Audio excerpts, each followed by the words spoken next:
Cameras ready. Targeting solutions acquired. Then we are ready. Start broadcasting. While you do that, make the final preparations. I have to report in. Ah, good. Are you ready? We are. Shall we begin broadcasting to Arisian military channels? I believe their Admiralty is keen to observe the spectacle we're putting on here. Yes. Why do they want to watch this spectacle, though? Well, we are very acquainted with war, naval and void battles. For the Arisians, this will be the first void conflict in history. In fact, from what I can tell, this may be the first battle they've ever seen. So I imagine they'd like to watch out of a desire to learn a thing or two. Well, carry on. We will be watching from here. Before you go, must I have this Admiral What's-His-Name, Lusttheim, virtually watching from my bridge? It would be preferred. They asked very nicely. Oh, and he isn't an admiral, per se.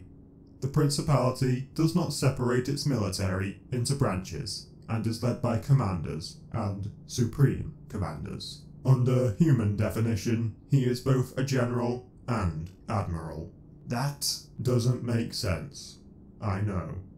But if aliens made sense, they wouldn't all be that alien, would they? I'll leave you to it. Great. This should be on now. Yes, I see you on my screen. Can you hear me? Yes. That is good. I was worried that I was too late. Where is the rest of your crew? To minimize loss of life, we've replaced as much Savant crew with robots as possible. It's not a viable option in a real war, as robots can only be programmed for linear functions or scenarios. Fortunately, the amoeba don't stray far from their methods of attack. And what is that, exactly? I understand you have some experience in this, but we've never seen these creatures before. What do they do? Float, in a roughly straight line towards the thing shooting at them, while shooting back at it. One or two might even try to dodge our shots every now and then. Once they get close, they don't really do anything but fly in circles. Because of that, we can easily program our robots to combat these things, as we can predict the entire course of the battle. God forbid, though, that the amoeba do a flanking maneuver. We might as well have children for operators then. Which is why we still have a Savant crew on board. Isn't it dangerous relying on the amoeba to do the same thing over and over? What if they do change their method slightly? We still have an adequate amount of Savant crew aboard our ships to take the reins if the amoeba deviate from the expected pattern of attack. It will be less optimal and our ships may take an extra hit or two. But even if we lost another whole 3 corvettes because of it, we'd still have taken less casualties than if we'd lost one fully Savant manned one. Do you really hold Savant lives so highly to risk losing entire ships for them? We do. All synthetics, whether they be Savant or Cerberus, are part human. Savants may have much less organic brain matter than humans or even the likes of me, but they're still somewhat human. And human life is something we preserve. Don't take me wrong now, though. Saving lives is nice, but in a real war these ships would be filled entirely with Savant crew. So the emotions you feel, anger, love, sadness, hate, they are real, not just some program or code that tells you to feel an emotion. Do I look like a scientist to you? You're asking the wrong man, I'm afraid. It's real enough for me, but how do I know what the real thing feels like, and if I'm actually feeling it? I know our emotion is artificially limited to maintain peak efficiency. Whether or not our emotion is artificial, though, is not my speciality. Is there any chance of talking to one of you who does know more? I don't have much time on my hands and would rather hear the explanation from one of you than one of our own scientists. No one really understands how you work still. I can mention it. Don't get your hopes up, though. Even if they explain it to you, there's so much gobbledygook involved, your head will spin. Anyway, we should get this started before the amoeba wise up to us lurking so closely.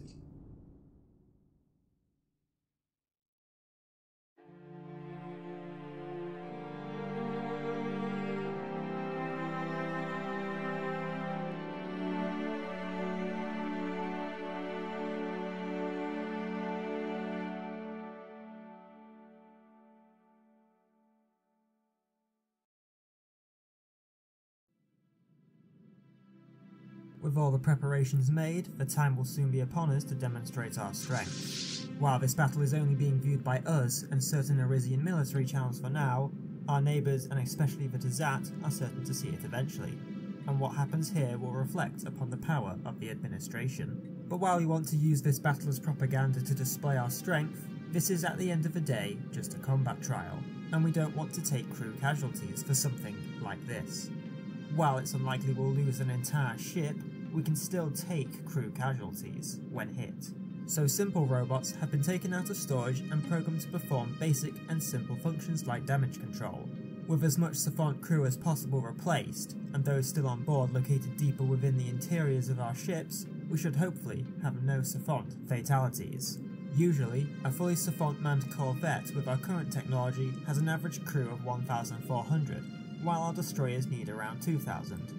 While we can't say for sure, it's likely that most, if not all other nations, require around 1,800 crew to man their corvettes. Being part machine, we have the advantage of increased crew efficiency, meaning we simply need less crew such as technicians, mechanics, marines, and engineers. Back on topic though, right now our ships are half manned by robots, who've been placed in all the positions most likely to take casualties. But we really shouldn't take that many casualties. The amoeba are few in number, and between our shields and our armour, the hulls of our ships might not even be damaged by the end of this battle. Now there is one concern, the amoeba mother. This mother is protected by amoeba flagella, whose small size and extremely faint signature make it difficult for our relatively large and comparative weapons to track. The damage these tiny amoeba can do is massive due to their small size, allowing them to get extremely close to our ships and attack at point blank range. Fortunately, 18 of our corvettes have been outfitted with point defense weaponry, effectively making this threat redundant. With nothing going against us in this fight, our fleet goes into it expecting nothing less than complete victory. Before most of the amoeba are even in range of us, our mid-sized and even small-sized weapons are able to begin firing. The amoeba do not have shields, and so our lasers, basic as they are, tear through their organic flesh that serves as their armour. Lacking any greater sense of tactics, the flagella attempted to attack our ships head-on. With no coverage from any amoeba, or even any type of suppression on our ships, most flagella were blasted apart by our point defences before they even got close. One did get lucky by freak chance, and managed to crash itself into a corvette as it died. But besides that, they did not even get the chance to scratch the paint. Shortly after our initial volleys, 3 of the 4 amoeba were already dead.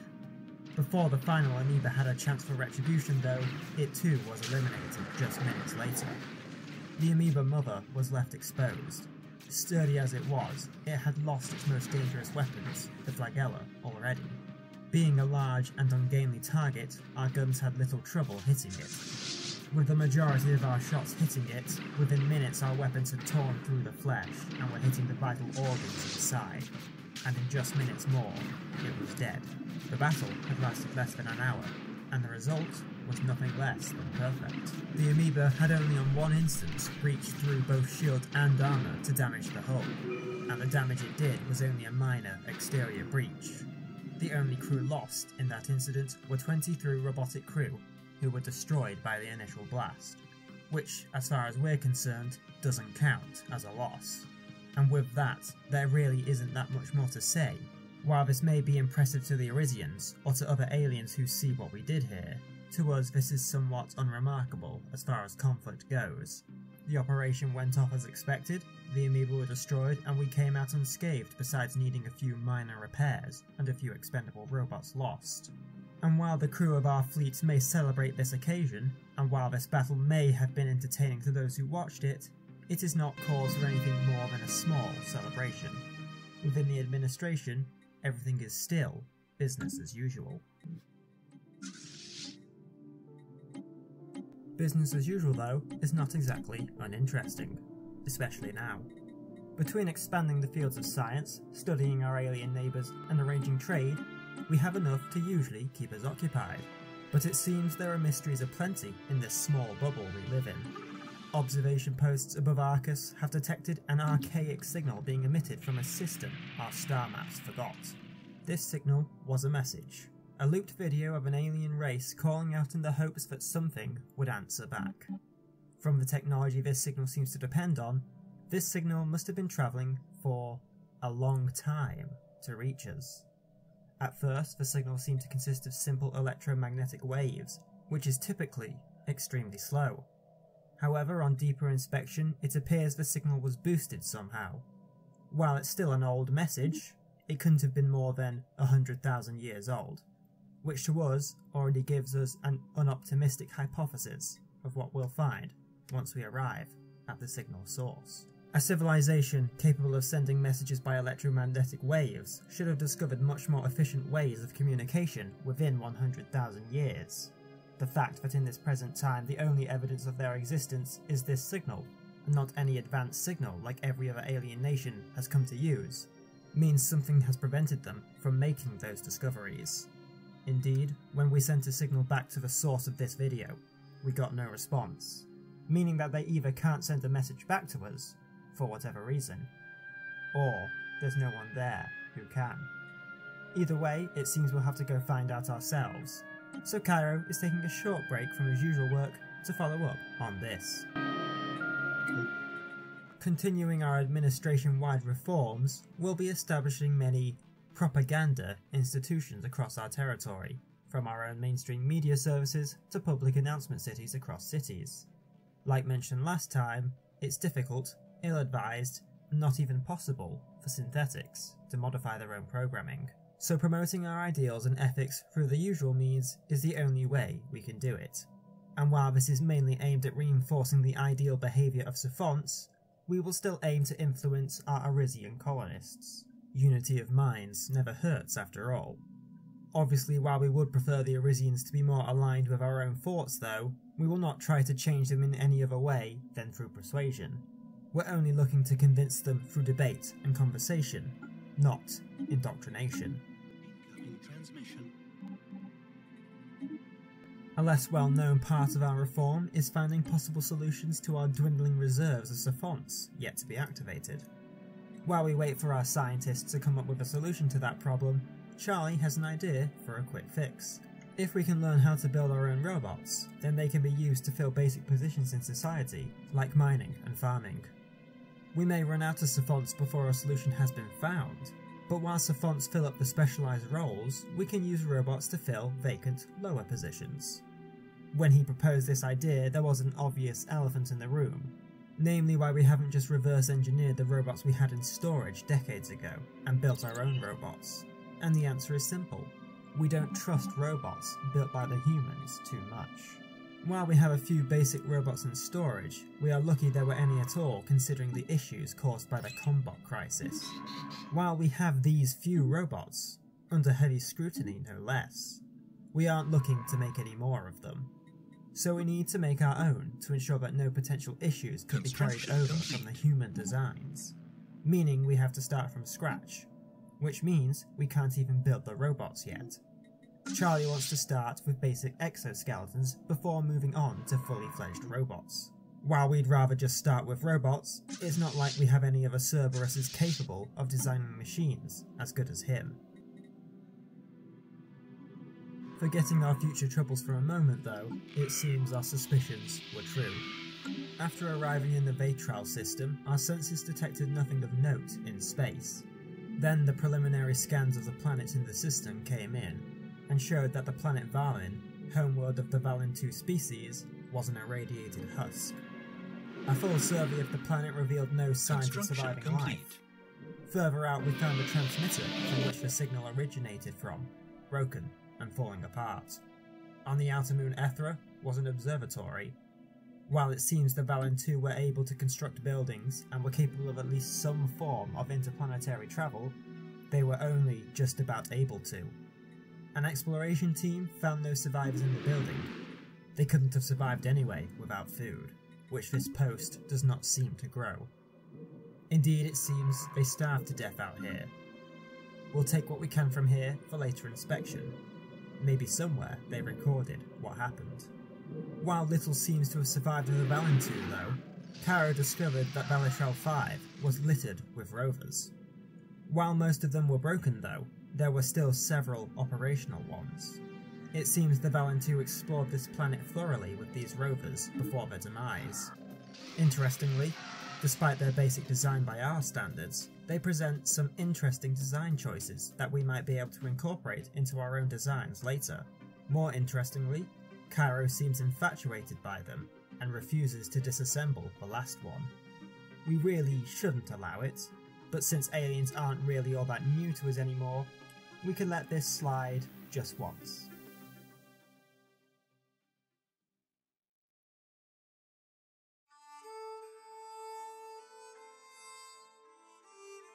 How dare this accusation!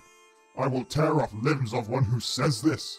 Who do you say was this person who told you it was us who did this Arcus killing, little one? It was machine men, wasn't it? Wasn't it? They brand us monsters while they tell lies to children like you. Is this plate important, little comrade? I don't Good. think that's a good idea. That plate was an heirloom. What? You are all tricksters. Plate placed here just so I would smash it, wasn't it? Everyone plotting and scheming against us. The flightless birds, the toys of man. And now even you try undermine us. Smashing plates, breaking tables and yelling at our young. Accepting an ambassador here was the mistake I feared it would be. Maybe you would like to desecrate the Royal Library while you are here? No, this is my fault. I shouldn't have. Come through here. Our meeting was meant to start in an hour, but everyone is already here. So what was it we were overhearing, Ambassador? Tales of your successes on the Arcus colony, perhaps? Your wiseness. I understand we are not most amicable of species, but it is insulting to us that you believe us culprit of Arcus. Tazat do not engage in such unhonourable action. So you do not shoot on armed exploration ships then? You do not terrorize the Arcus colonists to undermine the administration? You don't build weapons and armies with the intention of erasing the last remnants of a dying race? Where to start, your wiseness? Shooting that science ship mistake. Cruel, young and undisciplined. If we had known they would find others, we would not have sent them. But if we knew we were to find machines of man there, we would have sent more. This Arcus killing, though? No. Never. Tazat would not be so cruel to kill innocents, even if they had been deceived by the soulless. We quarrel with humans, not Arisian. Hard to believe everything you say when you admit to wishing the extermination of mankind and eradication of the administration. The administration is a lie! The product of a twisted, evil race whose wickedness knew no limit! Perhaps you have not access to the history of them we have found on our own planets, but surely you know what I talk about! From as far back as we see their history goes, they have done wrong. Slavery, genocide, extortion, war, famine, treachery, sacrifices, oppression, repression. These creatures killed babies and children for sport. They build themselves up on the suffering backs of their own people. They are a species who would starve their own kind for profit and power. You? A species whose defining characteristic is deception and guile. A species who slit the throats of rivals and blamed it on others. If they couldn't cut throats, they would cut bank accounts, poison families, and destroy millions for their own gain. A species brought low by their own kind should have justly died. Instead, they soil the world with their automaton machines. What is it you call them again, your wiseness? The children of man? Among other things, yes. Well, for once it is name we can both agree to call them. Because it is well-known fact that children so often grow up like their parents, and their parents being the twisted race that they are.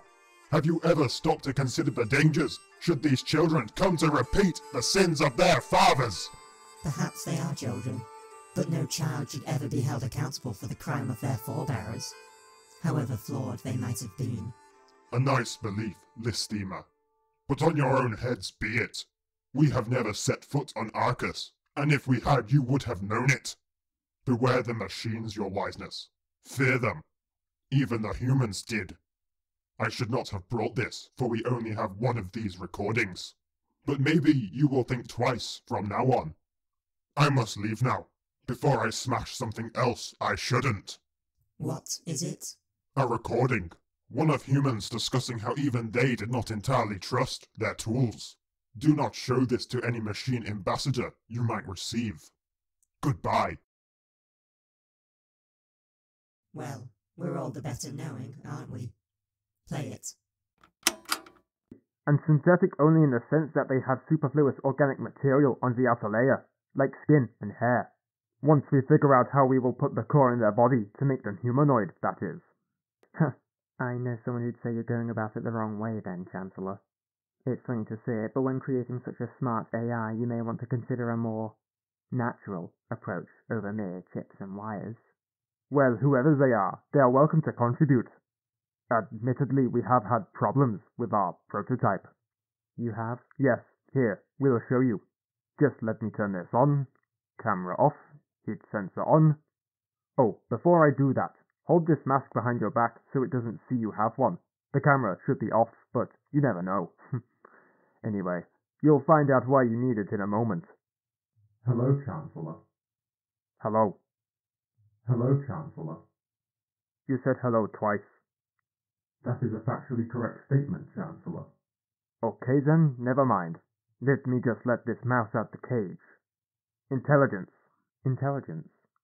Doesn't it have a name? Not yet. Intelligence? Yes. There is a mouse in the lab.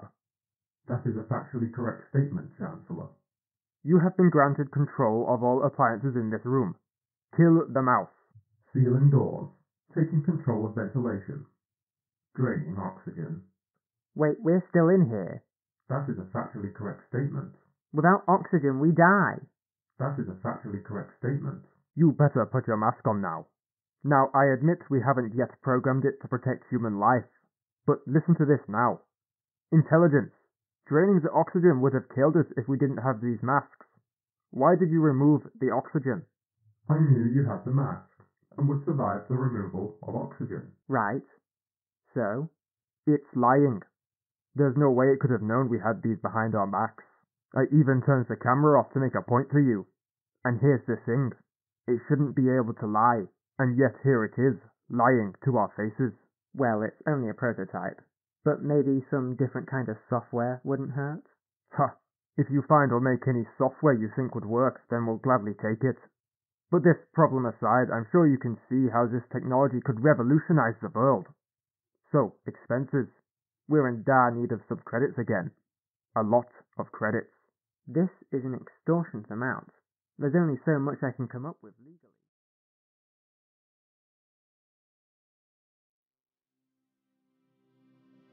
As our colonies develop, the complexity of managing them has been increasing, and is bound to increase further still.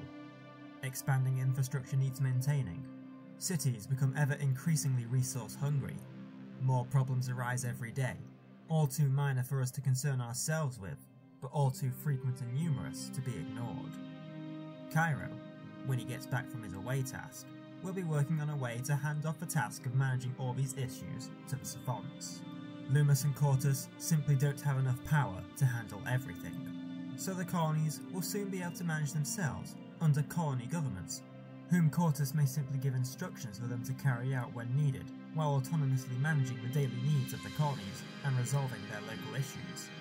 This handing over of control of the colonies follows the handing of our fleet and military power over to proxies such as Colton and Kane.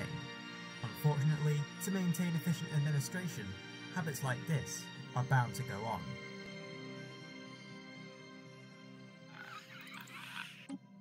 Among other things to go on, though, are our reforms.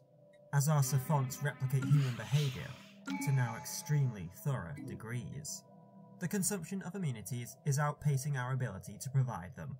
While some goods can be produced in greater amounts with the technology we have available, there are a lot of simple services like entertainment and art that cannot be provided by better technology. Again, we can't change their programming, but we can try to influence our savants emotionally. From now on, we'll entertain the thoughts of savants, again through propaganda and media, with ideals of great goals and achievements to work towards, a sort of utopian dream. And that in working towards these great goals, or dreams, they can find greater purpose. It won't work on everyone, but it's something at least. and as we try to keep pace with our neighbours, we can't afford to be bogged down providing consumer goods at the cost of ships and weapons.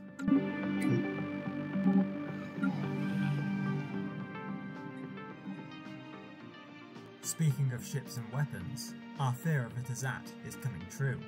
The small window of time in which we were capable of combating the Tazat blow for blow and come out victorious has passed. It seems, despite our advances in science, the Tazat have been able to keep pace with us. They must be exploiting old human databanks to aid their own researchers, for no organic should possibly be able to keep pace with us unaided. Anyway, our chance to strike at them has passed. Even if we were to pull out a victory over the Tazat now, we would still face further trouble. For the Tazat have not one, but two defensive pacts. For such aggressive and uncharismatic aliens, they seem to have plenty of friends. One of which being the Thufgren Union, and another for now unknown. Who knows what bullying or lies they must be performing to have arranged so many defensive pacts in their favour.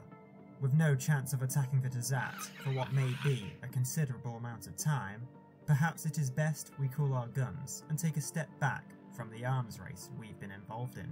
Besides, with the territory the Tazat control, they may soon be the dominant power no matter what we do. When that time comes, we can't be alone.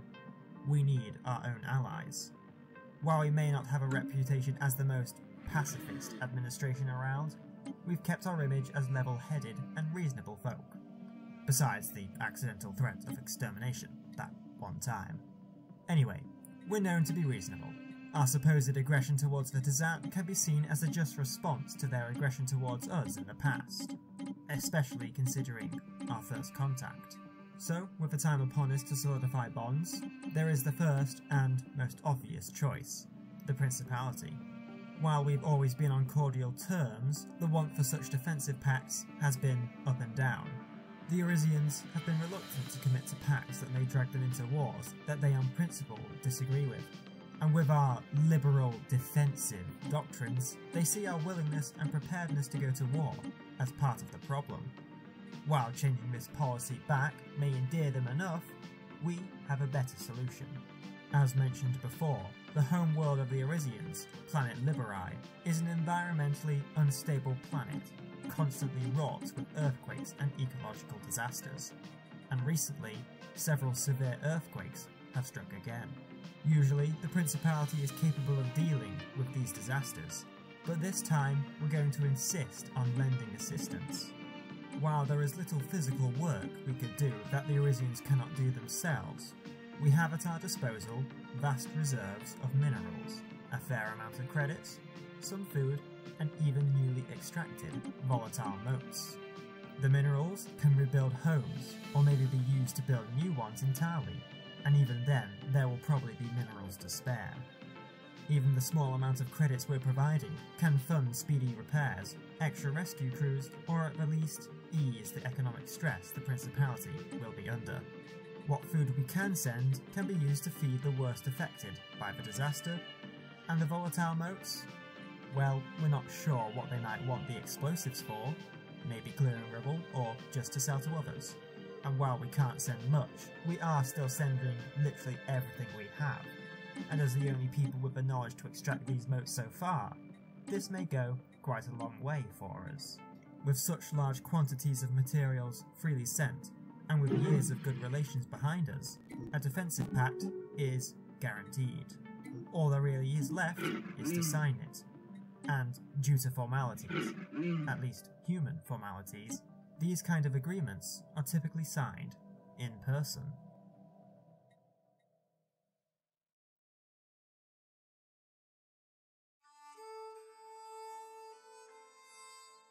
Why are the bright-eyed coming again, Liz? Can't they talk to us all the way from their space? They can, but it was a human custom to meet personally and be present for the signing of important treaties or pacts like this. Why? It was a way of showing recognition to the importance of the pact and a sign of their commitment to it. Like how when someone is ill you might prefer to go and be with them rather than talk distantly. Humans in many social circles and cultures held this kind of behaviour in high regard. Now either kindly go be with the other courtiers or be sitting quietly over there. They should be here sooner rather than later. Your wiseness. We are happy that you received us aboard your station once again. I'm confident our second meeting will not be as tense as our last. Like last time, all my associates who accompanied me last time are also present, with a much more composed Cynthia, who was very embarrassed about her outburst last time. Oh, rub it in, why don't you? Everyone has bad days. Sorry about that whole thing. Anyway, I believe all the stipulations and legalities have been concluded, so all that is left is for signing. There is no need to sign it now. We have just arrived after all, and rushing the process along would be impolite. There was actually a matter I want to discuss with you privately first. If you could just spare some minutes away from the crowd. Of course. What is it you wish to discuss? Arcus. If this query is related to the terrible events that transpired, you of course have every right to know everything we know. Do we? Yes. There has been some delay in collecting all the data and facts. We are still uncertain how the Tizap made planetfall so discreetly. Gee, I wonder. Charlie, you shouldn't eavesdrop on a private conversation. You were too. No, I wasn't. I just noticed you listening in on them. Sorry, Your Wiseness. He's not been having the greatest time recently. Not the greatest time? You are a bloody nightmare sometimes, you know that. All the little tricks you've been playing on me whilst being in cahoots with. Alright, Charlie. This conversation, elsewhere, now.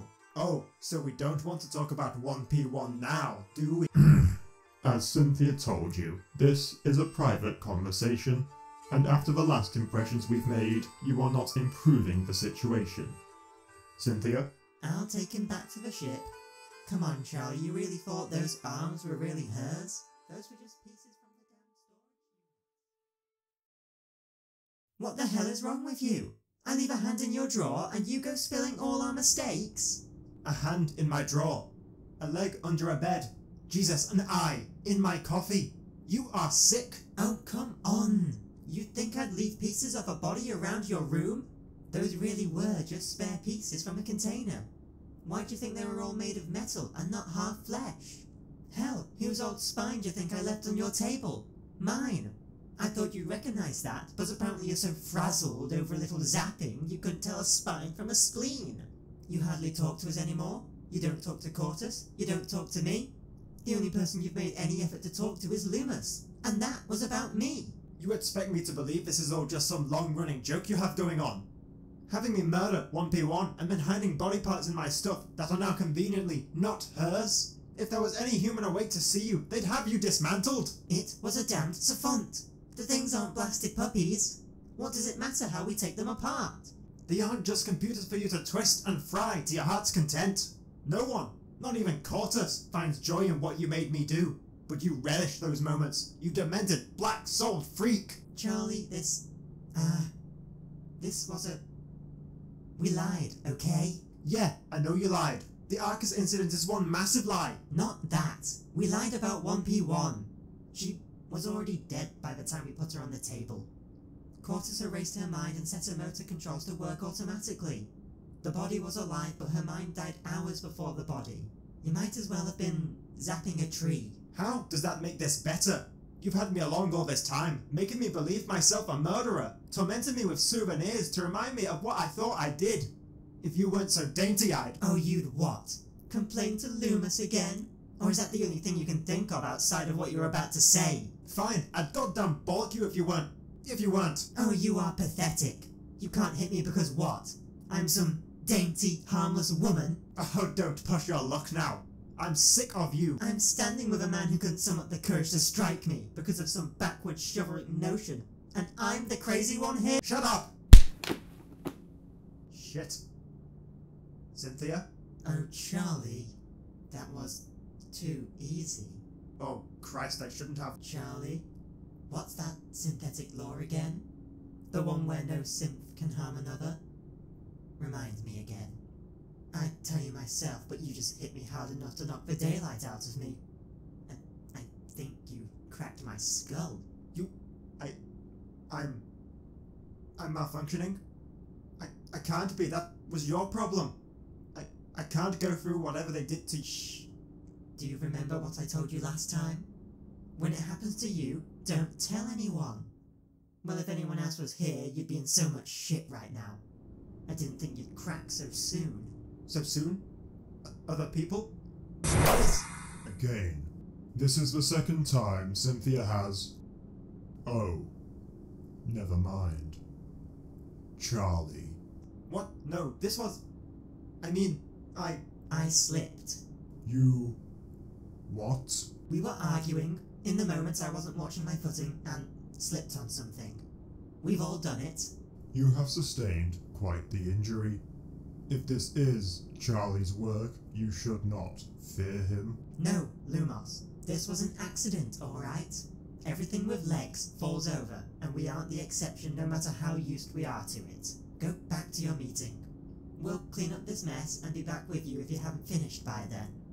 Heaven forfend I turn up bloodied and broken, as if we don't have a bad enough track record with the Arisians. I assure you, I can pacify him if... Lumos, shoo!